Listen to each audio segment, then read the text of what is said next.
ုံထွက်အားကလည်းတညစ်ဆိုတဲ့ပမာဏမှာ share ပဲအများကြီးလည်းသုံးစရာမလိုဘူးနည်းနည်းပဲသူ့ရဲ့ဒီနူးညံ့တဲ့ silicone brush လေးက makeup remover မလိုဘူးမျက်နှာတက်တာနဲ့တခါတည်းအပီးပေါ့နော်တန့်စင်ပြီးသားဖြစ်သွားတာပါဖြတ်ရခဲ့တဲ့ Hori လိုနှခမ်းဒီကိုတောင်မှသူ့ရဲ့ brush လေးနဲ့အသားအရာပုတ်တိုက်ပေးလိုက်ရုံလေးနဲ့ cleansing မိုင်းတအားကောင်းတဲ့အခါမှာ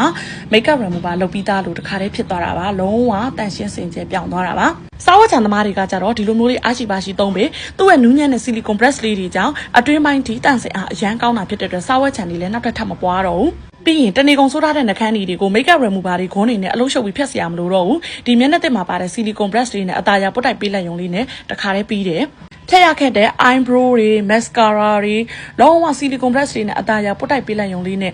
လုံးဝ remover ပိုတက်တာပါတယ်ဆိုတော့နော်မြင်တဲ့အတိုင်းသာကြီးအရန်တက်လို့ကောင်းတာအကုန်ဖြတ်ပြီးပြီဆိုလို့ရှိရင်တို့ကမျက်နှာအနှံလိုက်ပြီးတော့ blood circulation ကောင်းမှုအတွက်ဒီနူးညံ့တဲ့ silicone brush တွေနဲ့အသားအရာဆော့ဝိုင်းပုံသဏ္ဍာန်